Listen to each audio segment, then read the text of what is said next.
शिखा, हीर तैयार हुई या नहीं, अच्छे से तैयार करना, कोई कमी ना रह जाए। शिखा की सास शिखा को आवाज़ लगाते हुए बोली। शिखा हीर के बाल बनाते हुए उत्तर दिया, जी माँ जी, बस हो गई। माँ मैं ठीक तो लग रही हूँ ना? हीर आईने में खुद को निहारते हुए बोली।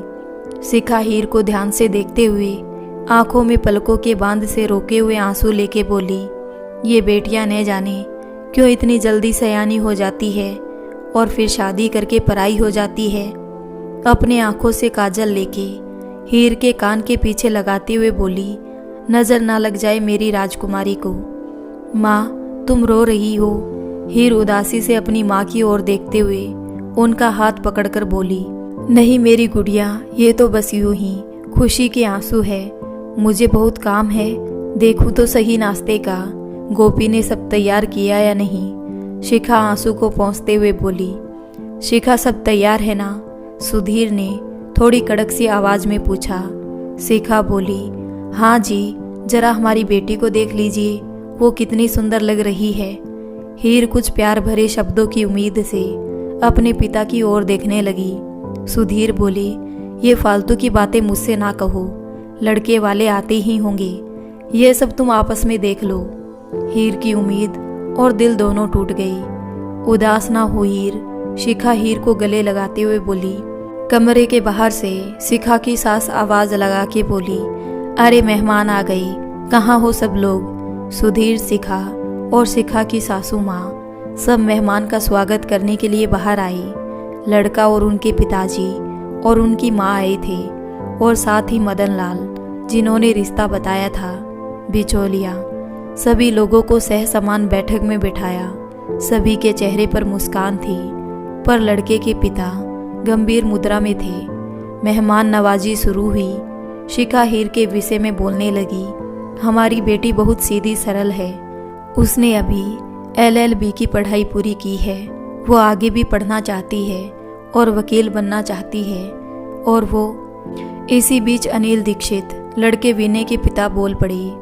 मदन लाल जी ने आपको बता दिया था ना हमारी मांग के बारे में, आप बता दीजिए आपसे हो पाएगा या नहीं। और हाँ, हमें लड़की को कोई नौकरी नहीं करानी, उसे किसी प्रकार की कोई कमी नहीं होगी।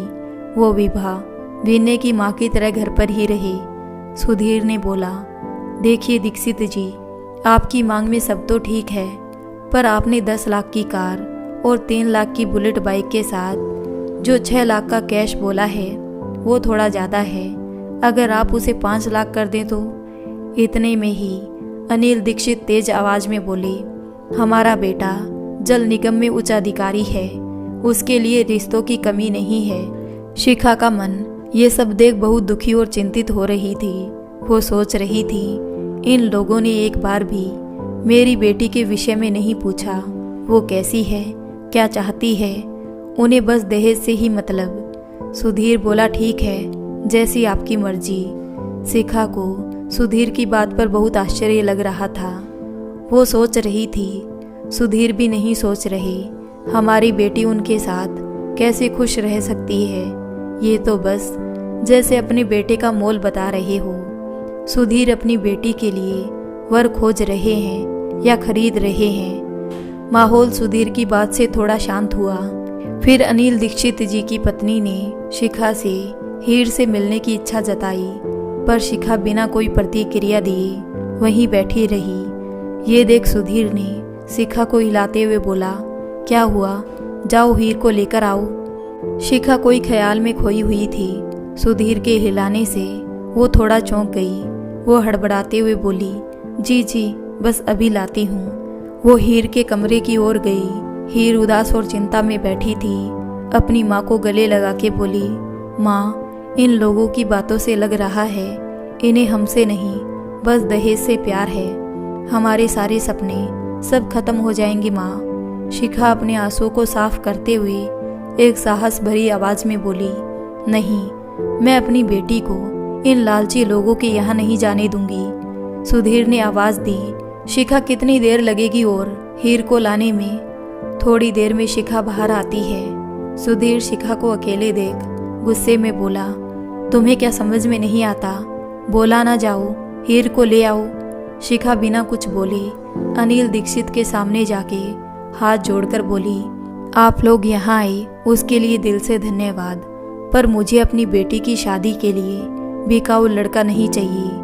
बिकाऊ शब्द जैसे ही अनिल दीक्षित की कान में पड़े वो इस प्रकार तिलमिला गए मानो उस पर किसी के मारने का इल्जाम लगा दिया हो। सुधीर भी गुस्से से भर गया। उसने शिखा का हाथ पकड़ के झटकते हुए बोला, तुम्हारी हिम्मत कैसे हुई हमारे बीच में बोलने की? अपनी हद में रहो। किस हक से तुमने ये सब बोला? शिखा का मानो सब्र के सभी बांध टूट गई। वो तेज आवाज में साहस के साथ बोली, मैं माँ हूँ हीर की, और मुझे अपनी बेटी की शादी इन लालची लोगों के यहाँ नहीं करनी। ये सुनकर अनिल दीक्षित गुस्से और तेज आवाज में बोले, हमें आप लालची बोल रहे हैं, इतनी बेइज्जती कर रहे हैं। हमारी मांगे तो फिर भी बहुत कम है। आपको क्या लगता है बिना दहेज के आपको सरकारी नौकरी वाला लड़का मिल जाएगा? कभी नहीं मिलेगा। मदन लाल जी से पूछिए, हमारे यहाँ कितने रिश्ते की लाइन लगी हुई है। हम अब नहीं रुकेंगे यहाँ, चलो यहाँ से। उनका पूरा परिवार वहाँ से जाने लगा। सुधीर उन्हें रोकने की कोशिश करने लगा। अनिल दीक्षित एक तीखी सी मुस्कान लिए बोले, लगता है सुधीर जी आपकी घर में चलती नहीं है, बस भाभी जी की चलती है। हम भी देखते हैं बिना दहेज के आप अपनी बेटी की शादी किसी अच्छे घर में कैसे करते हैं। उनके जाने के बाद सुधीर और शिखा की सास दोनों शिखा पर अपना गुस्सा लिए बरस पड़े। सुधीर बोला, तुम्हारी हिम्मत कैसे हुई इस मामले में बोलने की? तुम्हें कुछ समझ भी है? इससे पहले तो तुम्हारे मुंह से कभी तेज आवाज भी नहीं निकली, आज ये हिम्मत कहाँ से आ गई? शिखा मुंह नीचे किए सब कुछ सुने जा रही थी। सास बोली, अरे तुझे हम कम दहेज में ले आए तो क्या हर कोई हमारे जैसा होगा? ये सुन शिखा से चुप ना रहा गया। वो बोली, आप लोग आज जिस घर में हैं वो मेरे पिताजी ने ही दिया है, और आपके बेटे का जो बिजनेस चल रहा है उसे शुरू करने के लिए भी मेरे पिताजी ने रुपए दिए। सुधीर ये सब सुन के गुस्से में बिल्कुल तिल मिला गया। वो चिल्लाते हुए बोला, तुम अपनी हद भूल गई, इतना बोल मारने के लिए हाथ उठाता है। शिखा ने साहस के साथ उनका हाथ पकड़ा और बोला कि नहीं, बहुत सह लिया, पर अब बात मेरी बेटी की है। मैं अपनी बेटी के साथ वो सब नहीं होने दूंगी जो मेरे साथ हुआ। इतना बोल शिखा हीर के कमरे में चली गई, जहां हीर सारी बातें सुन के आंखों में आंसू लिए दुखी मन से बैठी थी। माँ को देख गले लग गई, रोते हुए बोली, माँ आज तक आप पिताजी के आगे कुछ नहीं बोली, बस जो उन्होंने कहा उसको ही आपने अपनी मर्जी बना ली। आज ये साहस मेरे लिए माँ कैसे आया? शिखा रोते हुए बोली, बेटी ये साहस मेरे परिवार वालों ने मेरी शादी से पहले दिखाया होता तो आज मेरी दशा मेरे पति के आगे ऐसी नहीं रहती। मैं हार गई हूँ मीरा, तुम जीत गई। तुम सही थी, खुशियाँ किस्मत से मिलती है, खरीद कर तो बस सामान आता है। हीर बोली, मैं कुछ समझी नहीं माँ, ये मीरा कौन है? आप किसकी बात कर रही हैं? शिखा अपने आंसुओं को साफ करते हुए बोली, है एक मेरी सहेली जिससे मैं हर समय जीतना चाहती थी। मेरी जिद थी कि मेरी किस्मत में उससे ज़्यादा सुख और खुशियाँ हैं। कितना कुछ किया मैंने, किस हद तक गई, और वो बिना कुछ करे ही जीत गई। हीर बोली, माँ कैसी जीत? ये कौन सी प्रतियोगिता थी? शिखा ने बताना शुरू किया, हम बचपन में ही साथ पढ़ते थे। वो हमारे ड्राइवर रघु काका की बेटी थी। हम दोनों बहनों जैसे ही रहते थे, एक दूसरे के बिना नहीं रह सकते थे। पिताजी ने मेरी जिद से उसको भी मेरे ही विद्यालय में दाखिला दिलवा दिया। हम साथ ही विद्यालय जाते थे। वो पढ़ने में हमसे हमेशा आगे रहती थी। वो हमेशा कक्षा में प्रथम आती थी और मैं बस पास ही मुश्किल से होती थी। मुझे इस बात से बुरा नहीं लगता था उसके नंबर मेरे से ज़्यादा आए, बल्कि इस बात से गुस्सा आता था उसके कारण पिताजी हमें कम नंबर के लिए डांटते थे। कहने को सब था हमारे पास और उसके पास बस उसके पिताजी और उनकी हमारे यहाँ की नौकरी। लेकिन फिर भी तारीफ के लिए उसका नाम ज़्यादा रहता था सबके मुंह पर। ये बात हमें हमेशा खटकती रहती थी। हम लखनऊ में रहते थे, तब मनोज काका बताते थे कि जब मैं 4 साल की थी तब माँ कैंसर से लड़ते हुए चली गई, जिसके कारण पिताजी ने मुझे पालने के लिए एक महिला ममता को काम पर रख लिया, जिसको मेरा ध्यान रखने के लिए ही वेतन दिया जाता था। मेरा बहुत ख्याल रखा जाता, फिर भी मेरी तबीयत ठीक नहीं रहती। पिताजी को बहुत चिंता रहती, बहुत से डॉक्टरों को दिखाया, सब बोलते सब कुछ ठीक है, फिर बार बार बीमार पड़ने का कारण समझ नहीं आता। ऐसे ही 3 महीने बीतने को थे। कई लोगों ने पिताजी को दूसरी शादी करने का सुझाव दिया, पर पिताजी माँ से इतना प्यार करते थे कि कभी भी उनकी जगह किसी और को नहीं दी। एक दिन पिताजी रोज की तरह अपने ऑफिस के लिए निकले। रास्ते में उन्हें याद आया कि उनकी मीटिंग की फाइल घर पर ही रह गई। उन्होंने ड्राइवर मनोज काका से बोला, कार वापस घर की ओर ले चले। पिताजी घर पहुंचकर नौकरों को आवाज़ लगाई। घर के बाहर से माली ने आकर बताया, एक सब्जी लेने गया है, दूसरे की पत्नी की तबीयत ठीक नहीं है तो वो आया नहीं। पिताजी ने बोला ठीक है, और वो फाइल लेने के बाद मुझे देखने की इच्छा से मेरे कमरे में गए, जहां उन्होंने देखा मैं एक तरफ नीचे बैठी हूँ और ममता फ़ोन पर लगी थी। मेरे कपड़े गीले हुए थे और मैं सिसक सिसक कर रो रही थी। तब पिताजी को बहुत तेज गुस्सा आया। उन्होंने बहुत तेज आवाज़ में बोला, ममता। ममता हड़बड़ा गई, उसके हाथ से उसका फ़ोन गिर गया। मनोज काका ने मुझे गोद में उठाया। पिताजी बोले, नाम से ममता हो और ममता तुम्हारे दिल में लेश मात्र भी नहीं है। मेरी बेटी के कपड़े खराब हो गए, वो गीले पेशाब के कपड़े में सिसक रही है, तुम अपने फ़ोन में लगी हो। वो हकलाते हुए बोली, साहब वो ज़रूरी फ़ोन था, अभी बदल देती हूँ बेबी जी के कपड़े।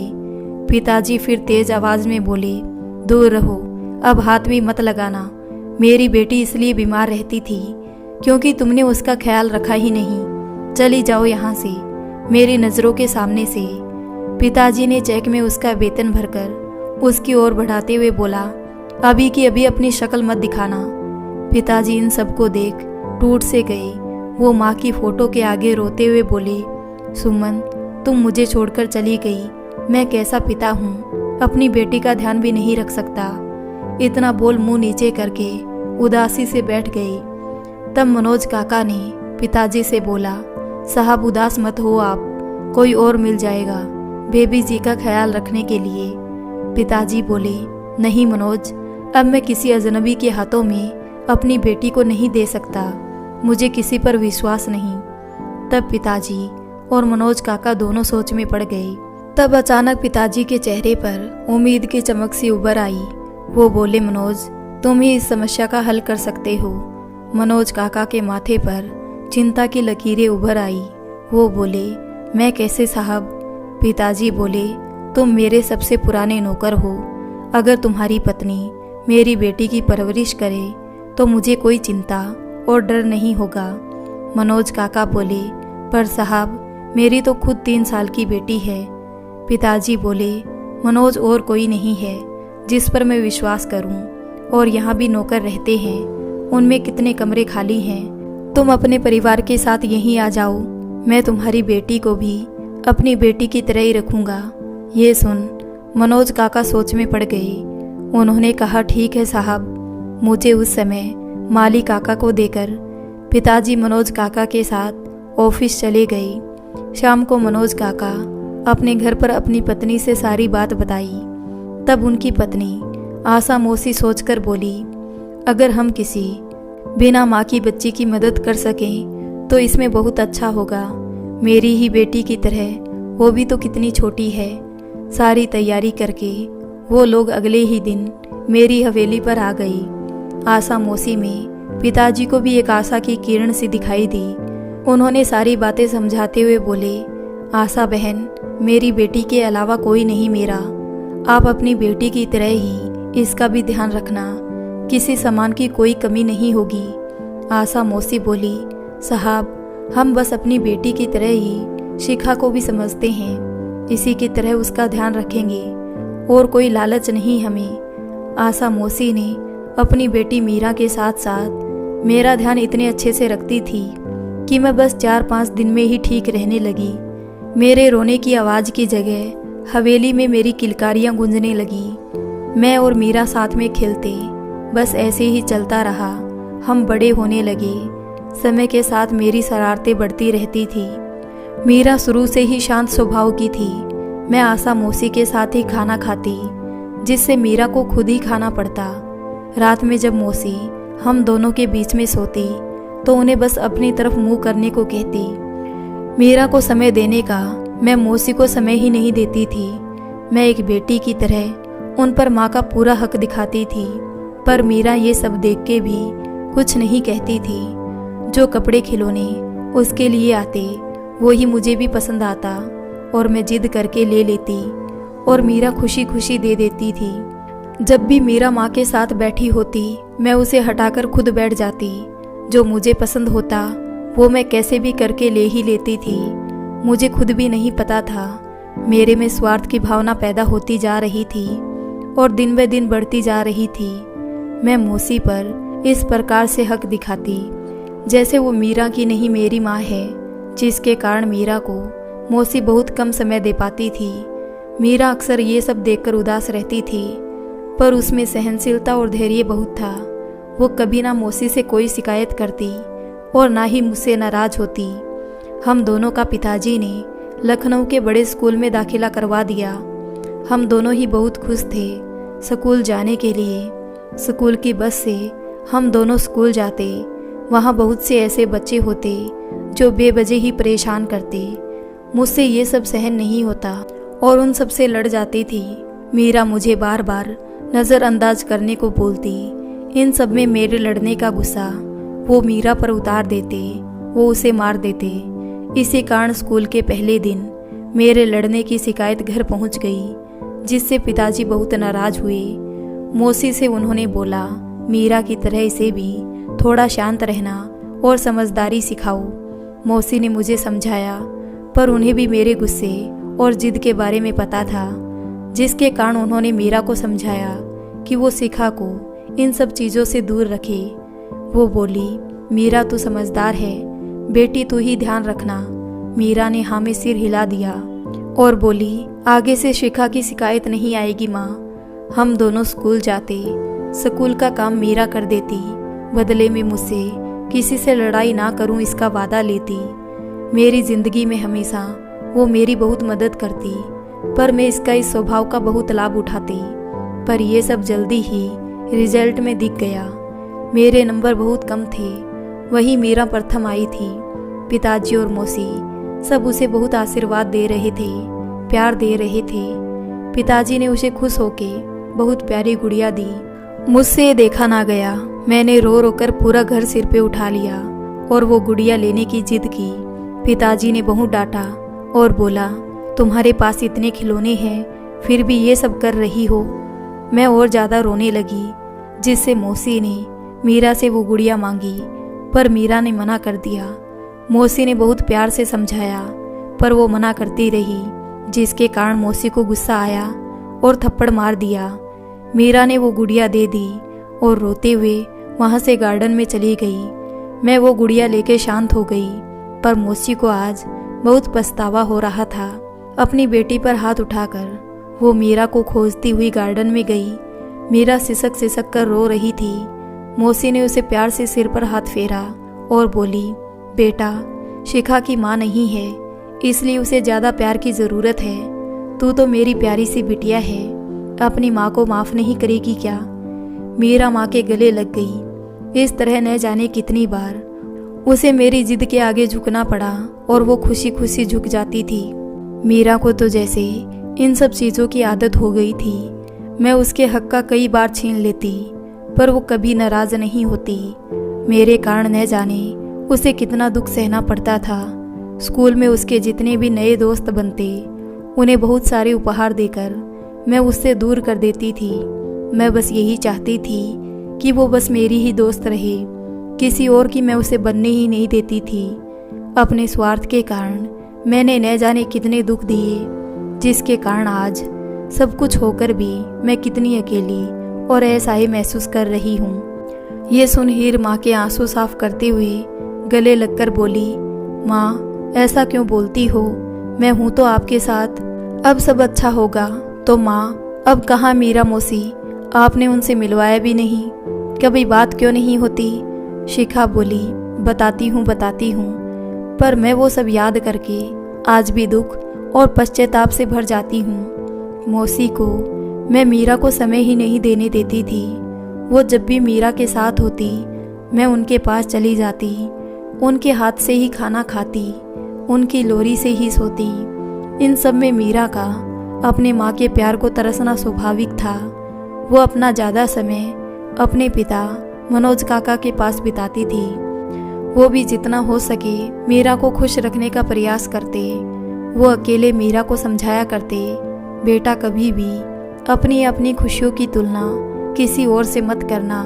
इंसान की खुशी उसकी सोच में होती है, ना कि किसी बहुमूल्य वस्तु में। इंसान को अपनी छोटी छोटी चीज़ों में भी बड़ी खुशी देखनी चाहिए। हमें मिलने वाले दुख के जिम्मेदार हम खुद होते हैं। कभी अपने दुख और नाकामयाबी का जिम्मेदार किसी और को नहीं देना चाहिए। इन सब में मेरे पास बस आशा मौसी ही थी। मेरे पास मेरे पिता भी, माँ भी। पिताजी को अपने काम से समय नहीं मिलता था। आज भी याद है हमें, एक बार पिताजी जयपुर गए थे अपने काम से, साथ में मनोज काका को भी ले गए थे। वहाँ से पिताजी ने मेरे लिए बहुत महंगे महंगे खिलौने और उपहार खरीदे, और मनोज काका ने भी मीरा के लिए मिट्टी के दूल्हा और दुल्हन का जोड़ा लिया। जब घर आकर उन्होंने मुझे वो सब उपहार दिए और बोला, इनमें से कुछ मीरा को भी दे देना, पर मुझे वो सब पसंद थे, इसलिए मीरा को मैंने कुछ नहीं दिया। पर जब मीरा को मनोज काका ने मिट्टी के दूल्हा और दुल्हन का जोड़ा दिया तो मुझे उसे भी लेने की चाह हुई। पर मुझे पता था इस बार अगर मैंने जिद की तो पिताजी बहुत नाराज होंगे। मैं अपने खिलौने में लग गई, पर मेरा ध्यान मीरा के खिलौने पर ही था। फिर मैं मीरा के पास गई और बोली, चलो दोनों साथ खेलते हैं। मीरा मान गई। हम साथ खेल रहे थे। अचानक मैंने उसका वो मिट्टी के गुड्डा गुड़िया हाथ से छोड़ दिया, जिससे वो नीचे गिर के टूट गए। मीरा ये देख चौंक गई और बोली, ये तुमने क्या किया? वो मेरे पिताजी बहुत प्यार से लाए थे। मैंने बोला, जानबूझकर नहीं किया। वो बहुत उदास हो गई और रोने लगी। मौसी आई तो मैंने बोला, मेरे से गलती से हो गया। वो मीरा को चुप कराने लगी। इसी तरह हमारा बचपन बीता और हम दोनों साथ में एक ही घर में एक माँ के प्यार से बड़े हुए। सब कुछ हम दोनों के साथ होने पर भी मैं मीरा से अलग ही थी। ना तो मेरा गुस्सा कम हुआ था और ना ही मेरी जिद। मीरा अपने अच्छे नंबर के कारण लखनऊ के सबसे बड़े कॉलेज में स्कॉलरशिप से प्रवेश मिल गया, पर मेरे नंबर अच्छे न होने के कारण एक बड़ी धनराशि फीस के नाम पर दे दी गई, जिससे मुझे प्रवेश मिल पाया। हम दोनों कॉलेज जाने के लिए बहुत उत्साहित थे। पिताजी जैसे जैसे और ज़्यादा सफलता प्राप्त करने लगे, वैसे वैसे उनके दुश्मन भी बनने लगे थे। इसी चिंता से पिताजी ने मेरी सुरक्षा के लिए 2 बॉडीगार्ड लगा दिए, जो हमेशा मेरे साथ ही लगा रहता था। कॉलेज में मेरे बहुत से दोस्त बने। मीरा मेरा साथ बस साथ आने और जाने का था कॉलेज में। मैं उसके साथ नहीं रहती, क्योंकि वो अपना ज़्यादा समय क्लास और पुस्तकालय में बिताती थी। उस कॉलेज में सभी बड़े घरों के लोग ही आते थे। ऐसे में जिन्हें स्कॉलरशिप से प्रवेश मिला था, उन विद्यार्थियों को कॉलेज के अमीर घरों के लड़के और लड़कियां परेशान किया करते थे। इसलिए मीरा इन लोगों से बचने के लिए बस क्लास और पुस्तकालय में ही रहती थी। मैं अपने ही जैसे दोस्तों के साथ रहती थी। हम लोग बस कॉलेज की कैंटीन और मस्ती किया करते थे। पढ़ाई के नाम पर बैग और कुछ किताबें होती थी। मैं एक अमीर और बड़े घर की लड़की थी और मेरे बॉडीगार्ड थे, इसलिए मेरी रैगिंग लेने की किसी में हिम्मत नहीं होती थी। बल्कि मुझे मेरे सीनियर ने दोस्ती करके अपने ग्रुप में ही शामिल कर लिया। मुझे भी बहुत मज़ा आता था उनके साथ बाकी लोगों की रैगिंग लेने में। एक बार मीरा किताब को लिए क्लास की ओर जा रही थी। मेरे ग्रुप ने उसे रोक लिया। मैं ये सब दूर से देख रही थी। मैं उन्हें मना करने जा रही थी। पता नहीं क्यों मेरे कदम रुक गए। मैं वहीं रुक के सब कुछ देखने लगी उन्होंने मीरा के हाथ से किताब ली और उसे अपने साथी लड़के से बोलकर दूर एक पत्थर से बने कुर्सी पर रखवा दिया और बोला, जाओ उसे लेकर आओ। मीरा के चेहरे पर घबराहट साफ दिखाई दे रही थी। मीरा किताब लेने के लिए जाने लगी तो उन्होंने फिर से उसे रोक लिया और एक रूमाल उसकी आंखों पर बांध दिया और बोला, अब जाओ, अब लेकर आओ। मीरा बहुत घबराई थी, पर मैं नहीं चाहती थी कि किसी को पता चले कि वो एक नौकरानी की लड़की मेरी दोस्त है। मीरा लड़खड़ाते हुए उस ओर जाने लगी। वो बार बार ठोकर लगने से लड़खड़ाते हुए चली जा रही थी। ये सब देख वो लोग बहुत मजाक बना रहे थे। मीरा धीरे धीरे उस ओर पहुंच रही थी। अचानक उसका पैर एक पत्थर से टकराया, जिससे वो गिरने ही वाली थी कि उसे किसी मजबूत हाथों ने थाम लिया।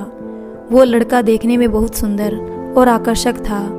मीरा अपने आंखों से वो पट्टी हटाने ही वाली थी कि पीछे से उन लड़कों ने आवाज लगाई, बिना किताब उठाए पट्टी नहीं खोल सकती।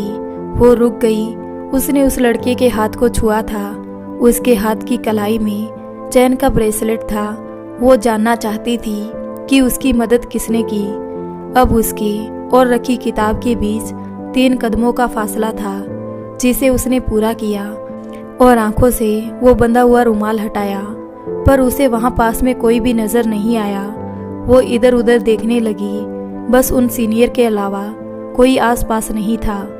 मीरा वहां से अपनी किताब लेकर चली गई। उसके जाने के बाद मैं वहां पहुंची और मदद करने वाले लड़के के बारे में पूछा। उन्होंने बताया वो एक मिडिल क्लास लड़का है। रोहन अपनी दादी के साथ रहता है, बहुत सीरियस रहता है। उसकी बॉडी देखकर कोई उससे पंगा नहीं लेता। उसका प्रवेश भी स्कॉलरशिप से हुआ है। मीरा ने वहां खड़े बाकी की लड़कियों से उस लड़के के बारे में पूछा। किसी से कुछ पता नहीं चला। मुझे मीरा के स्वभाव के बारे में पता था। वो बस उसका धन्यवाद करने के लिए ही उसे खोज रही थी। हम घर पहुंचे तो मौसी ने हम दोनों से दिन के बारे में पूछा। तब मैंने बोला ठीक रहा। मीरा को परेशान देखकर मीरा से भी उन्होंने बोला, क्या हुआ मीरा, आज कुछ हुआ है क्या कॉलेज में? तब मीरा ने सारी बात बता दी। मौसी ने मेरे बारे में पूछा, तुम कहाँ थी? तो मैं हकलाते हुए बोली, मैं वो क्लास में थी। माँ ने बोला कोई बात नहीं, कभी ना कभी ज़रूर मिलेगा, है तो उसी कॉलेज का। जब भी वो लड़का मिले उसे ज़रूर धन्यवाद देना। चलो अब खाना खा लो दोनों लोग। मीरा अभी भी सोच रही थी कि वो लड़का कौन है। वो खोई खोई सी रहती। एक रोज़ हम दोनों कॉलेज जा रहे थे तो रास्ते में बहुत ज़्यादा भीड़ लगी थी। मैंने अपने बॉडीगार्ड से पता करने को बोला तो वो बोला 3-4 लोगों में लड़ाई हो रही है। हम दोनों ने पास जाके देखा। मैं देखकर चौंक गई। वो रोहन था, वही जिसने मीरा की मदद की थी। मीरा ने उसे देखा नहीं था तो उसे पहचाना नहीं। वो बोली चलो यहाँ से चलते हैं, ये कोई गुंडा लगता है। मैंने मीरा को कुछ नहीं बताया। हम कॉलेज पहुँचे। जब क्लास शुरू हुई तो बीच क्लास में रोहन आया। उसके शरीर पर हल्की चोट के निशान थे।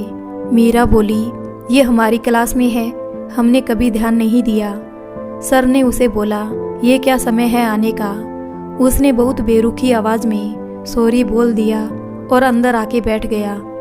फिर सर ने भी कुछ ना कहा। हमने अपनी क्लास ली और फिर मीरा पुस्तकालय चली गई। उसने काफ़ी सारी पुस्तकें ली और क्लास की ओर चल दी। ठीक से न दिखने के कारण वो किसी लड़के से टकरा गई। सारी किताबें नीचे गिर गई। वो सॉरी बोलते हुए किताबें समेटने लगी। उस लड़के ने भी मदद में किताबें उठा के उसकी ओर बढ़ाई। उसने जब नज़र उठाकर देखा तो चौंक गई। उसकी नज़र में वो गुंडा ही था।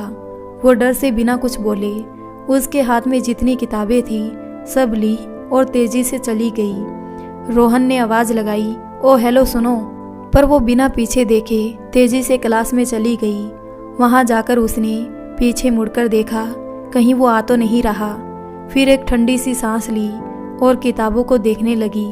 उनमें से एक किताब ऐसी थी जो उसने नहीं ली थी। उसने उसे खोला तो उसमें कोई बिल रखा था, रोहन के नाम का। वो समझ गई ये किताब उसी लड़के की है। वो जैसे ही वापस करने के लिए मुड़ी तो रोहन उसके सामने खड़ा था। वो फिर चौंक गई। वो बोला, उस दिन तुम्हारे आंख पर पट्टी थी, आज क्या कान बंद कर दिए थे? मैं इतनी देर से आवाज़ लगा रहा था, मेरी किताब लिए तूफान की तरह चली आई। मीरा को कुछ समझ में नहीं आ रहा था। उसने बिना कुछ बोले किताब सामने रख दी। वो किताब लेकर चला गया, पर मीरा सोच में पड़ गई उसकी बात से। उसने ऐसा क्यों बोला? उसे कैसे पता हमारी आंख में पट्टी बंधी थी? कहीं ये वही लड़का तो नहीं जिसने मेरी मदद की थी? मीरा ने वो पल याद किया जब वो लोग रास्ते में आ रहे थे, रोहन जब लड़ रहा था। मीरा ने एक सुकून की सांस लेते हुए बोली, ये क्या मदद करेगा, ये तो खुद एक गुंडा है। वो अपनी किताबों में लग गई। क्लास में अकेली ही काफ़ी समय तक उन किताबों में अपनी नज़र लगाई हुई थी। मेरी तरह वो किताबों से कभी नहीं उबती थी। उसे किताबों और पढ़ाई से बहुत लगाव था और किसी से वो मतलब नहीं रखती थी। उन किताबों में से कुछ नोट्स बना के वो वापस पुस्तकालय में किताबों को रखने के लिए चली गई। किताबें रखकर जैसे ही वापस वो अपनी क्लास में आने लगी तो उसने देखा सामने से सीनियर का ग्रुप आ रहा है। उस समय मैं वहाँ नहीं थी, कैंटीन में बैठी थी। मीरा उन्हें देखकर डर गई और बचकर जाने लगी। तभी उनमें से सबकी लीडर टीना ने उसे रोक लिया। उस ग्रुप में मुझे मिला के 3 लड़कियां और 2 लड़के थे। सभी के सभी बड़े घर के बिगड़े हुए बच्चे थे। टीना मीरा को आवाज़ दी, ओ हेलो बहन जी। मीरा समझ गई अब फिर उसके साथ कुछ होने वाला है। मीरा डरते हुए उनके पास गई तो उनमें से एक लड़के विक्की ने बोला, बहन जी तू हमेशा सूट में ही आती है। तुम जैसी लड़कियों ने इतने बड़े कॉलेज को सरकारी प्राइमरी स्कूल बना दिया है, तुम्हें इनमें गर्मी नहीं लगती? ऐसा बोल सबके सब हंसने लगे। टीना बोली, यार गर्मी तो अभी भी लग रही है, चलो कुछ ठंडा पीते हैं। उनमें से एक लड़की सपना बोली, जाते क्यों हैं, जूनियर किस लिए हैं, वैसे भी तो शकल और कपड़ों से काम वाली बाई ही लग रही है। सबके सब हंसते जा रहे थे। मीरा के मन में वहाँ से बस कैसे निकले यही चल रहा था। टीना ने बोला, अब खड़े खड़े देख क्या रही हो, जाओ हम सबके लिए कोल्ड ड्रिंक लाओ। उनमें से दूसरा लड़का रजत बोला, मेरे लिए शिकंजी लाना, मेरा पेट कुछ ठीक नहीं। सपना ने जवाब दिया, साले तूने पी ही कल रात इतनी थी। टीना ने मुंह बना के बोला, खड़े खड़े मुंह क्या देख रही हो, जाओ लेकर आओ। नाम बता देना, टीना ने मंगवाया है, वो मेरे अकाउंट में लिख देगा। मीरा ने हाँ में सिर हिला दिया। जब मैंने मीरा को कैंटीन में देखा तो मैं चौंक गई, क्योंकि वो कभी भी वहाँ नहीं आई थी। उसने 4 गिलास कोल्ड ड्रिंक और 1 गिलास शिकंजी ऑर्डर देके टीना का नाम बताया। मैं समझ गई थी ये उसी ग्रुप का काम है। मैं भी उसके पीछे पीछे उसे देखने के लिए चली गई जहाँ सारे ग्रुप वाले उपस्थित थे। मैं उनसे नज़रें बचा के दूर खड़ी सब देख रही थी। मीरा सबको गिलास देने लगी। जैसे ही कोल्ड ड्रिंक की आखिरी गिलास उसने सपना की ओर बढ़ाया, जो टीना के ठीक पीछे खड़ी थी। विक्की ने चालाकी से उसे धक्का दिया, जिससे वो टीना के ऊपर गिर गया। जैसे ही टीना के ऊपर वो कोल्ड ड्रिंक गिरी, वहाँ उपस्थित सभी चौंक कर खड़े हो गए। सभी को उसके गुस्से का अंदाजा लग गया था। टीना अपने गुस्से की सीमा पार करते हुए दांतों को पीसते हुए बोली, यू चीफ डर्टी बहन जी, तुम्हारी इतनी हिम्मत कैसे हुई? मीरा का डर उसके चेहरे पर उमड़ आया। उसके चेहरे का रंग उड़ गया। बहुत ज़्यादा घबरा और डर गई। टीना ने बिना कुछ सोचे समझे शिकंजी का गिलास उठाकर मीरा के मुंह पर डाल दिया। रजत ने उसका दुपट्टा खींच के टीना के मुंह को साफ करने लगा। It's okay baby, cool down. शिकंजी में नींबू नमक जैसी तेज चीज़ें डले होने के कारण मीरा की आंखों में तेज जलन होने लगी। वो हाथों से अपनी आंखों को ढके हुए दर्द और जलन से चीखने लगी, पानी पानी। ये देखकर मेरे से रुका नहीं गया। मैं उसकी मदद के लिए उसकी ओर बढ़ी। तभी रोहन को आते देखा। वो मेरे से पहले ही मीरा के हाथ में पानी की बोतल थमा दी। मीरा उसे अपने मुंह और आंखों पर डाल के साफ करने लगी। रोहन गुस्से में उनके पास पहुंचा और रजत के हाथ से मीरा का दुपट्टा छीनते हुए मीरा को देते हुए टीना की ओर देखकर बोला, तुम इतने छोटे कपड़े पहनने वाली, तुम क्या जानो दुपट्टे का महत्व? किसी लड़की के सम्मान को इस तरह एक झटके में खींचने वाले तुम लोग भले ही अमीर घरों के हो, पर सोच से बहुत गरीब हो। एक लड़की होकर भी तुमने ऐसा किया। टीना को अब और भी गुस्सा आने लगा। तुम होते कौन हो टीना से ये सब कहने वाले? तुम्हारी हिम्मत कैसे हुई? रोहन बोला, हिम्मत का परिचय ना ही लो तो अच्छा होगा, कहीं तुम्हारे लिए बहुत महंगा ना पड़ जाए। टीना मुंह बनाकर बोली, तुम कुछ नहीं कर सकते। यहाँ किसी में हिम्मत नहीं जो मेरी शिकायत प्रिंसिपल तक पहुँचाए। रोहन मुस्कुराते हुए अपने जेब से मोबाइल निकाला और वहाँ हुई सारी घटना की वीडियो दिखाई जो कि उसने दूर से शूट की थी। वो बोला, प्रिंसिपल और डायरेक्टर को ये दिखाने के बाद मुझे नहीं लगता और कुछ कहने की भी ज़रूरत होगी। टीना के चेहरे पर पहली बार घबराहट देखी थी मैंने। आगे से मैंने ऐसा देखा ना तो अंजाम बहुत बुरा होगा। टीना मुंह बना के वहाँ से सबके साथ चली गई। रोहन ने वहाँ खड़े सभी की ओर घूरा और बोला, जब मदद नहीं कर सकते तो यहाँ खड़े क्यों हो? नाटक देखने के लिए? जाओ यहाँ से सब मुंह नीचे करके चले गए। उसने मीरा को सहारे से उठाया और पास की बेंच पर बैठाया, पर मीरा अभी भी आंखें नहीं खोल पा रही थी। वो आंखों को हाथों से ढके हुए रोए जा रही थी। रोहन ने उसे बोला, चलो डॉक्टर को दिखा लेते हैं। तब मीरा आंखें बंद करे ही बोली, नहीं आप रहने दो, मेरी सहेली है शिखा, मैं उसके साथ चली जाऊंगी। ये मेरा फ़ोन है, इसमें शिखा का नाम है, उन्हें फ़ोन कर दीजिए, वो हमें ले जाएगी। रोहन ने ऐसा ही किया। मेरे नंबर पर जब फ़ोन आया मैंने अनजान बनकर बात की। हेलो, हाँ मीरा, बोलो क्या हुआ? रोहन ने सारी बात बताई। मैंने बोला, ओ माय गॉड, कैसी है वो? हम अभी आते हैं। रोहन ने मीरा को बताया, वो आ रही है बस थोड़ी देर में, मैं चलता हूँ। फिर मीरा ने बोला, हाँ अब शिखा आ जाएगी। रोहन जैसे ही जाने के लिए मुड़ा, सामने से मैं आ रही थी। वो मेरे पास आके बोला, शिखा आप ही हो? मैं बोली हाँ। वो बोला, मीरा वहाँ बैठी है। मैंने बोला ठीक है, मैं देख लूँगी। मैं मीरा के पास पहुँची और बोली, अरे मीरा ये सब कैसे हो गया? मीरा बोली, वो सब रास्ते में बता दूँगी, अभी डॉक्टर के पास चलते हैं। हाँ ठीक है चलो। मैंने मीरा को कार में बैठाया और डॉक्टर के पास जाने लगे। मीरा ने ये सब माँ से बताने के लिए मना किया और सारी बात बताई और बोली, पर आज भी मैं उस लड़के को देख ना सकी। न जाने कौन था, बस आवाज़ ही सुनी है, उसे थैंक यू भी नहीं बोल पाई। तुमने देखा क्या शिखा उस लड़के को? मैंने बोला, नहीं, मैं जब तुम्हारे पास आई तो तुम अकेली ही थी। मीरा बोली, हाँ वो चला गया था शिखा के साथ डॉक्टर के पास जाके आंखें दिखाई। डॉक्टर ने बोला, घबराने वाली बात तो नहीं है, पर कम से कम 2 दिन आंखों पर ज़्यादा जोर मत देना, हो सके तो कॉलेज मत जाना। वो बोली ठीक है। अब मीरा आंखें खोल सकती थी। उसकी आंखें लाल हो गई थी। उससे उसका दर्द का अंदाज़ा लगाया जा सकता है। हम सब घर पहुँचे तो आशा मौसी ने पूछा, मीरा की आंखों में क्या हो गया? मीरा बोली, कुछ नहीं माँ, आंख में कचरा गिर गया था कोई, अब ठीक है। माँ बोली, ठीक कहा, कितनी लाल हो गई है? मीरा बोली, माँ तुम बेवजह ही इतनी चिंता कर रही हो, मैं ठीक हूँ, डॉक्टर को दिखा दिया है और 2 दिन कॉलेज भी नहीं जाऊँगी, आराम करूँगी। मैं बात को संभालते हुए बोली, हाँ मौसी, मीरा ठीक बोल रही है, आप अब खाना लगवा दीजिए, बहुत भूख लगी है। माँ बोली, ठीक है, टेबल पर लगवाती हूँ। मीरा और मैं दोनों खाने के टेबल पर बैठे थे, पर मीरा कुछ खोई खोई सी थी, कुछ सोच रही थी। उसे होश नहीं था कि उसके पानी की गिलास भर चुकी है और पानी बाहर निकल रहा है। माँ मीरा को हिलाकर बोली, मीरा क्या हो गया तुझे? तबीयत तो ठीक है ना? मीरा हड़बड़ाते हुए बोली, हाँ माँ ठीक हूँ, पढ़ाई की चिंता है। माँ बोली, हाँ अब 2 दिन घर पर रहकर आराम करो। मीरा बोली, हाँ माँ 2 दिन आराम करूँगी। तभी पीछे से आवाज़ आई, क्या कर रही है मेरी बेटियाँ?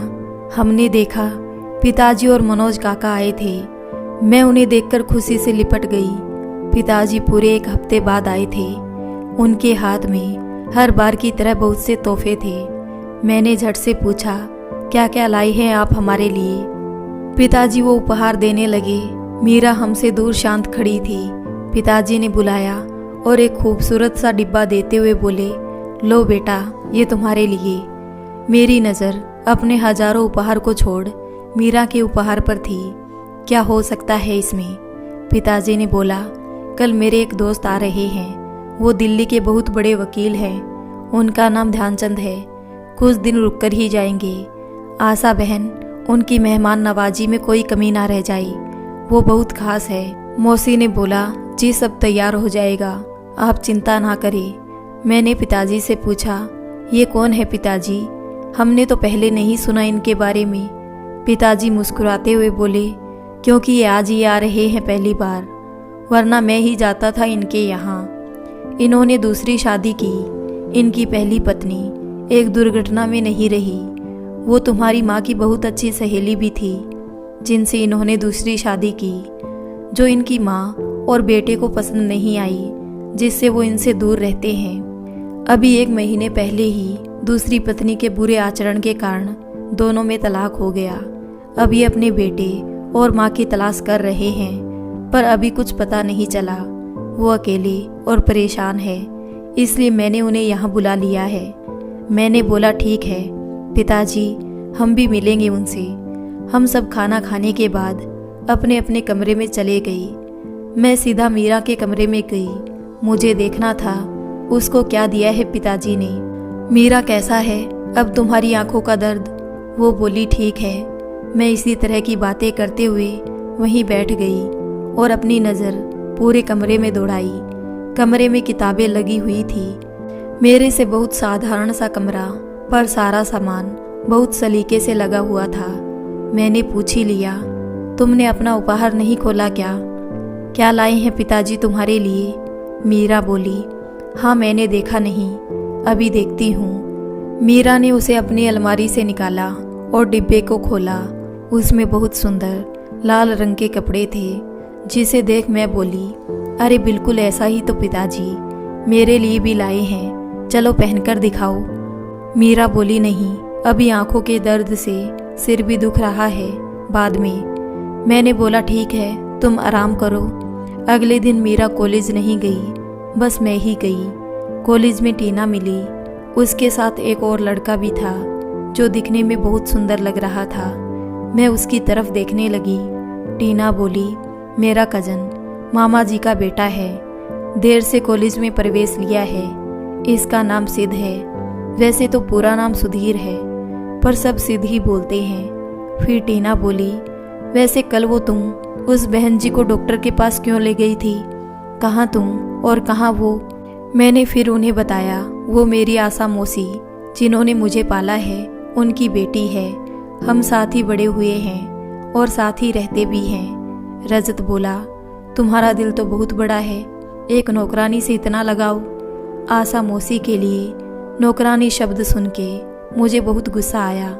मैंने रजत से बोला, अब तो बोल दिया, आगे से ध्यान रहे, वो मेरी माँ की तरह है, उनके लिए कुछ भी बुरा नहीं सुन सकती मैं। सपना बात को संभालते हुए बोली, अरे तुम तो बुरा मान गई। रजत, तू भी ना किसी को भी लेके मजाक करता रहता है, चल सॉरी बोल। रजत ने मुझसे माफ़ी मांगी। मैंने भी बोल दिया, कोई बात नहीं। आज विक्की नहीं आया, क्या बात है? टीना बोली, वो देर से आएगा, कल सिद्ध का जन्मदिन है, तुम सबको आना है। कल पार्टी है, रात 10 बजे से। मैं बोली, मुश्किल है, पिताजी घर पर ही है। टीना बोली, ओहो शिखा, ये बहाने नहीं चलेंगे, आना तो पड़ेगा। मैंने बोल दिया, ठीक है। क्लास का समय हो गया था। हम सब क्लास में जाने लगे। तभी रोहन मेरे पास आया और मीरा के बारे में पूछा, कैसी है वो, आज आई क्यों नहीं? मुझे रोहन का मीरा के लिए ऐसे फिक्र करना अच्छा नहीं लग रहा था। मैंने बोला, हाँ वो ठीक है, पर 2 दिन आराम करना है, उसके बाद ही वो आएगी। रोहन बोला, ठीक है, फिर चला गया।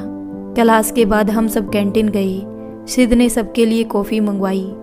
न जाने कैसे मेरे हाथ से कॉफ़ी झलक कर हाथ पर गिर गई। मैं जलन से चिल्ला पड़ी। सिद्ध ने जल्दी से मेरे हाथ को पकड़ा, अपने रुमाल से मेरा हाथ साफ कर बर्फ़ मंगवाई और उसे लगाया। वो बिल्कुल परेशान हो गया। मुझे फिर थोड़ा आराम मिला। उसका ऐसे मेरे लिए परेशान होना मुझे अलग सा एहसास करा रहा था। बातों बातों में हमने नंबर लिए एक दूसरे से। टीना बोली, अब तो शिखा तुम्हें ज़रूर आना होगा, नहीं तो सिद्ध केक नहीं काटेगा। मैं मुस्कुराने लगी। घर पर पापा के दोस्त आए, उनका बहुत अच्छे से स्वागत हुआ। मौसी और मीरा ने बहुत अच्छे से ध्यान रखा था सब चीज़ों का। पिताजी ज़रूरी काम आने के कारण ऑफिस गए थे थोड़ी देर के लिए। तब तक ध्यानचंद अंकल जी मीरा से बातें करने लगे।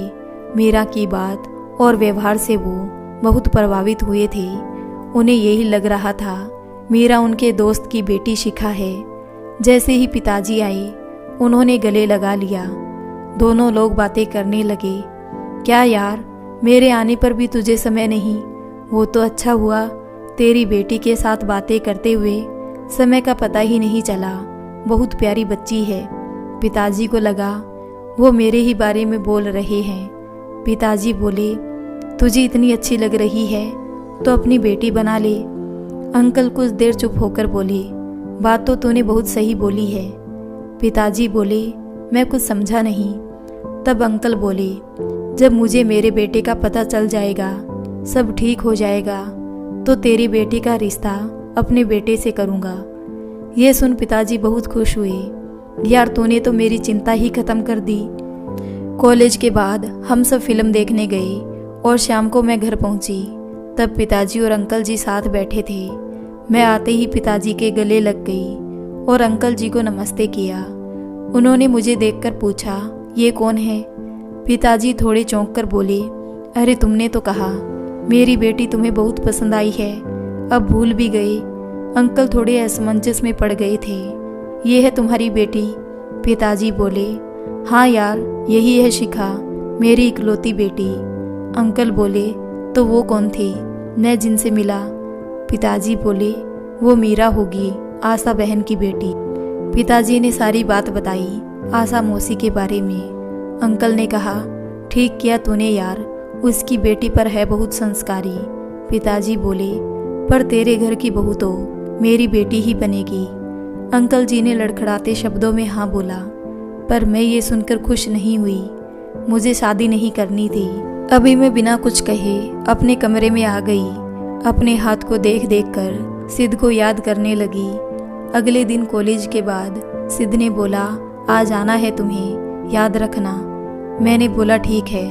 घर आके पार्टी में जाने का उपाय सोचने लगी। एक उपाय मिला भी, पर इन सब में मीरा की मदद की बहुत ज़रूरत थी।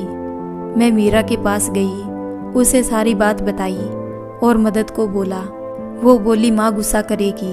पर जब मैंने बोला, जिसने तुम्हारी मदद की मैं उस लड़के के बारे में बताऊंगी, तो वो मान गई। मैंने उसे बोला, हम साथ जाएंगे तो पिताजी मना नहीं करेंगे। मीरा बोली, पर मुझे पार्टी नहीं पसंद। मैं बोली, ठीक है, तुम्हें तुम्हारी सहेली कविता के यहाँ छोड़ दूंगी। जब मैं वापस आऊंगी तब आ जाना। तुम भी लाल ड्रेस पहनकर चलना, सबको लाल ही पहनना है। मीरा बोली, ठीक है, जो पिताजी लाए थे आपके वही पहन लूंगी। अगले दिन रात में सिद्ध की पार्टी में जाने के लिए हम दोनों तैयार हो गए। आशा मौसी बार बार हम लोगों से बोल रही थी, समय से आ जाना। मीरा बार बार मुझसे रोहन के बारे में पूछ रही थी, बताना शिखा, कौन है वो जिसने मेरी इतनी मदद की थी? मैंने बोला, पार्टी से आके बता दूंगी। मीरा उस लाल ड्रेस में बहुत ज़्यादा सुंदर लग रही थी। हम दोनों ने एक जैसी ही ड्रेस पहनी थी। हम दोनों कार से पार्टी के लिए निकल गए। बॉडीगार्ड भी बाइक से हमारे साथ ही था। मुझे वो बिल्कुल भी पसंद नहीं था। मैं हर पल यही सोचती थी, न जाने पिताजी इसे क्यों लगा रखा है हमारे पीछे। पहले हम लोग उपहार लेने के लिए एक उपहार की दुकान पर गए। वहाँ मीरा को लेके मैं सिद्ध के लिए उपहार देखने लगी। मीरा वहीं घूमने लगी। कुछ पल मीरा बार बार पीछे मुड़कर देख रही थी। ऐसा बार बार होने पर मैंने मीरा से पूछा, क्या हुआ? वो बोली, पता नहीं, ऐसा लग रहा है कोई पीछा कर रहा है, कोई छुप के देख रहा है। मैं हंसने लगी और बोली, तुम्हें घर जाने की चिंता है ना, इसलिए लग रहा होगा। मैंने सिद्ध के लिए एक महंगी घड़ी ली। हम दोनों वहाँ से निकलने लगे। तभी किसी के फुसफुसाने की हल्की आवाज़ आई, वो लाल कपड़े में है। इस बार हम दोनों को ही ये आवाज़ आई। हम दोनों ने पीछे मुड़कर देखा, वहाँ कोई नहीं था। मीरा अब और भी ज़्यादा चिंतित लग रही थी, कहीं वो घर वापस जाने की जिद ना करे। इसलिए मैंने मुस्कुराते हुए बोला, अरे ये छिछोरे लड़के हैं, खूबसूरत लड़की दिखी नहीं कि अपनी छिछोरी हरकतें करने लगे। हम दोनों कार से चल दिए पहले पार्टी के लिए। ड्राइवर ने मुझे छोड़ दिया, बॉडीगार्ड भी मेरे साथ चल दिया। मीरा को उसकी सहेली कविता के यहाँ छोड़ने के लिए कार आगे चली। रात के कारण रास्ते में ज़्यादा लोग नहीं थे, बस सड़क पर कार, बस ये सब चल रही थी। एक गैराज से थोड़ी दूर न जाने कहाँ से एक वैन आई और वो कार के सामने खड़ी हो गई। 4-5 लोग मुंह ढककर निकले। उनमें से एक लड़के का एक हाथ कटा हुआ था। उन्होंने दयाल ड्राइवर काका को जबरदस्ती निकालकर उसके सिर पर चोट मारी, जिससे खून निकलने लगा। मीरा बहुत घबरा गई। वो मीरा को जबरदस्ती बाहर निकाल अपने साथ ले जाने की कोशिश करने लगे। काका के सिर से तेज खून बहने और बुजुर्ग होने के कारण वो मदद भी नहीं कर पा रहे थे। वो दयाल काका को पीट रहे थे। सड़क की दूसरी ओर और कुछ दूरी पर गैराज के कुछ लड़के ये देखकर मदद के लिए आ रहे थे, पर उनसे पहले ही उन्होंने मीरा का अपहरण कर वैन में ले गई। वो लड़के जैसे ही काका के पास पहुंचे, उनके सिर पर रुमाल बांधकर उन्हें अस्पताल ले जाने लगे। तभी उन्हें रोककर उनमें से एक लड़का बोला, काका वो लड़की तो मीरा थी ना? काका बोलो ना, वो मीरा थी।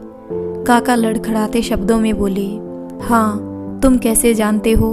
वो बोला, मैं रोहन के साथ पढ़ता हूँ। काका बोले, मैं घर का नंबर देता हूँ, उसे फ़ोन करके बता दो। वो बड़ी मुश्किल से नंबर बोल पाए।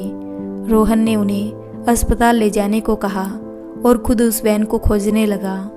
उसने उस नंबर पर फ़ोन किया, तब आशा मौसी ने फ़ोन उठाया। रोहन ने उन्हें सारी बात बताई। आशा मौसी के हाथ से फ़ोन छूटकर नीचे गिर गया। सब लोग वहाँ आ गए। मनोज काका ने उन्हें संभालते हुए पानी पिलाया और सारी बात पूछी। आशा मौसी ने सारी बात बताई। पिताजी ने तुरंत ड्राइवर को फ़ोन किया, पर उसका फ़ोन भी टूट चुका था। थोड़ी देर बाद में ड्राइवर काका घर पहुँचे। उन्होंने सारी बात बताई। आशा मौसी का रो रो कर बुरा हाल था। ड्राइवर से पता चला मैं पार्टी में और मीरा अपनी सहेली के यहाँ जा रही थी। फिर मुझे फ़ोन किया। पार्टी के तेज गानों के बीच मुझे फ़ोन की आवाज़ नहीं सुनाई दी। फिर मेरे बॉडीगार्ड को फ़ोन किया। उसने बताया मैं ठीक हूँ। पिताजी के कहने पर उसने मुझे सारी बात बताई और जल्दी घर पहुँचने को कहा। मैं सिद्ध के साथ डांस कर रही थी। फ़ोन और समय का ध्यान ही नहीं था। फिर ये सब सुन मैं घर के लिए निकल गई। घर पहुँची तो पिताजी ने गुस्से में बहुत डांटा। मौसी भी रोए जा रही थी। वकील अंकल, पिताजी के दोस्त ने उन्हें बताया, ये उन लोगों ने रुपयों के लिए किया है। वो शिखा का अपहरण करने वाले थे। एक जैसे ड्रेस होने के कारण वो गलती से मीरा को ले गई। पुलिस को खबर दे दी गई। पुलिस ने दयाल काका से सारी बात पता करके अपना काम शुरू किया और एक पुलिस को वहीं तैनात रहने को बोला। सब बैठे थे, तभी इस सन्नाटे के बीच फ़ोन की घंटी बजी। सब चौंक गए। सब एक दूसरे का चेहरा देखने लगे। वकील अंकल ने बोला, उन्हें ये पता ना चले कि वो शिखा नहीं मीरा है, नहीं तो वो उसे मार भी सकते हैं। पिताजी ने फ़ोन उठाया। उधर से एक गंभीर आवाज़ आई, तुम्हारी बेटी हमारे कब्जे में है। उसकी सलामती चाहते हो तो 25 करोड़ रुपए तैयार रखना। मैं कल फ़ोन करूँगा, कहाँ और कैसे देने हैं रुपए। पुलिस को बताने की कोशिश भी की तो अपनी बेटी को खो दोगी। मौसी रोते हुए हाथ जोड़कर पिताजी से बोल रही थी, साहब कैसे भी करके मेरी बेटी को बचा लो। पिताजी बोले, चिंता ना करो, उसे कुछ नहीं होगा। पुलिस ने फ़ोन वाले नंबर को ट्रैक करना शुरू किया, पर वो नंबर बंद हो गया था। आखिरी लोकेशन लखनऊ की थी। वो लखनऊ में ही पता करने लगे। दूसरी ओर रोहन गैराज की एक पुरानी कार से मीरा को खोजने में लगा हुआ था। हर जगह उस वैन के बारे में पूछ रहा था।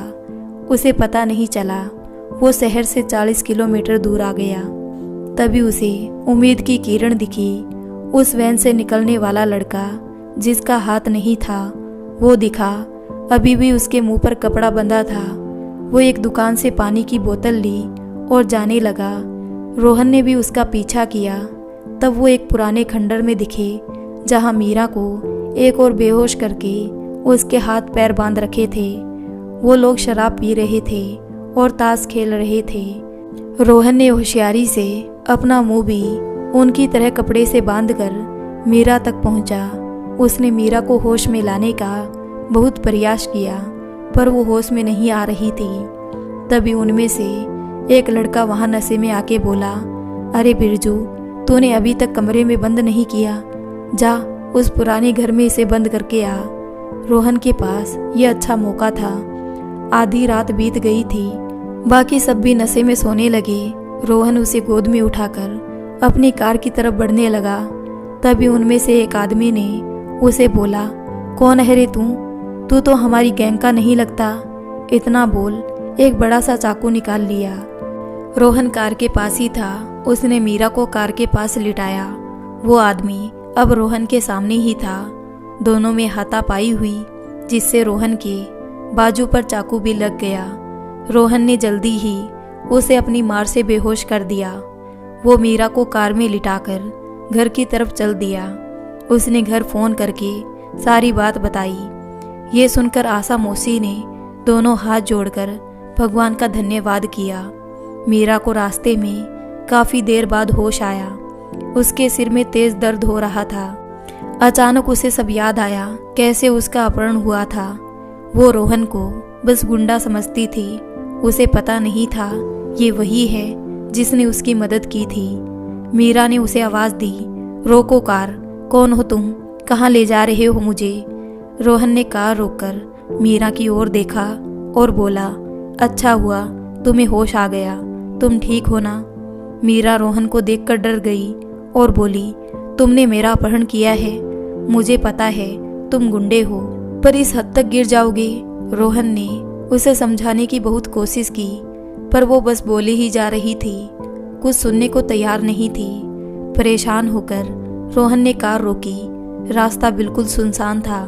खुद बाहर निकलकर कार का दरवाज़ा खोलकर मीरा से बोला, ठीक है जाओ, जंगल का रास्ता। जंगली जानवरों की आवाज़ आ रही थी। मीरा रोने लगी और फिर लगातार डांटने लगी। रोहन ने अपने हाथ से उसका मुंह बंद किया और बोला, मैं तुम्हें यहाँ बचाने आया हूँ और कॉलेज में भी मैंने तुम्हें बचाया था।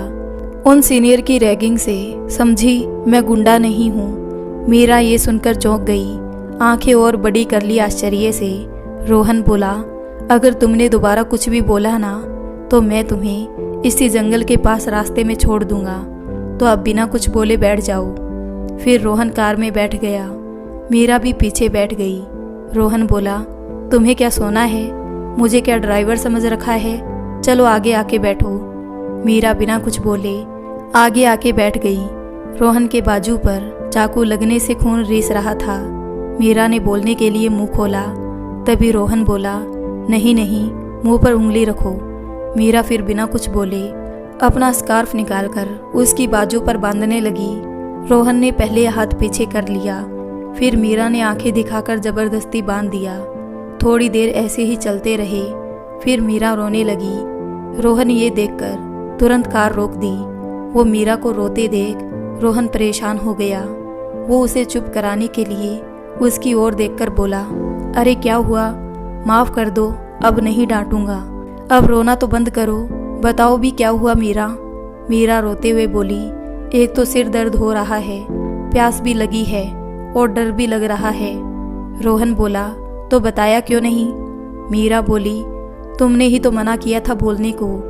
रोहन बोला, अच्छा बाबा माफ़ कर दो, आगे चौराहा है, वहाँ से पानी मिल जाएगा, अब रोना बंद करो। मीरा ने बोला, ठीक है, पर मैं अब चुप नहीं बैठ सकती। रोहन ने बोला, ठीक है, जैसी तुम्हारी मर्जी, बस रोना नहीं। रोहन और मीरा एक दूसरे को एकटक देखने लगे। तभी रोहन का मोबाइल बज गया। दोनों हड़बड़ा गए। रोहन ने मोबाइल उठाया तो मीरा के घर से फ़ोन था। मीरा की माँ बात कर रही थी। रोहन ने मीरा से बात कराई। मीरा ने रोते हुए बोला, माँ मैं ठीक हूँ, आप चिंता मत करो, थोड़ी देर बाद एक दुकान देखकर रोहन ने मीरा के लिए पानी लिया। पानी पीते हुए रोहन ने मीरा से पूछा, वैसे तुम इतनी रात को जा कहाँ रही थी? मीरा ने बोला, पार्टी में।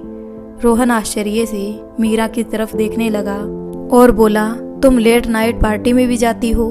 मीरा ने बोला, नहीं नहीं, वो तो शिखा ने बोला था जाने को। रोहन बोला, तो तुम मना भी तो कर सकती थी ना। मीरा बोली, पर शिखा ने बोला था कि वो उसके बारे में बताएगी। इतना बोल मीरा चुप हो गई। रोहन ने दोबारा पूछा, किसके बारे में? मीरा को ये नहीं बताना था कि वो सिर्फ रोहन के बारे में जानने के लिए शिखा की बात मानी थी। मीरा ने बात बदलते हुए बोली, ओहो मेरा सिर, जल्दी घर चलो, बातें तो रास्ते में भी हो जाएगी। फिर दोनों बातें करते हुए लखनऊ पहुंच गए। मीरा से पूछ पूछ कर दोनों घर पहुंचे, जहां सब पहले से ही इंतजार कर रहे थे। सब मीरा से पूछने लगे, कैसी हो, सब कैसे हुआ? वकील अंकल फोन पर पुलिस को मीरा के आने की खबर दे रहे थे। रोहन की नज़र वकील अंकल पर गई तो उसके चेहरे का तो रंग ही उड़ गया। वो बोला, मैं चलता हूँ, मेरी दादी मेरी राह देख रही होगी, कल पुलिस से सारी बात बता दूंगा।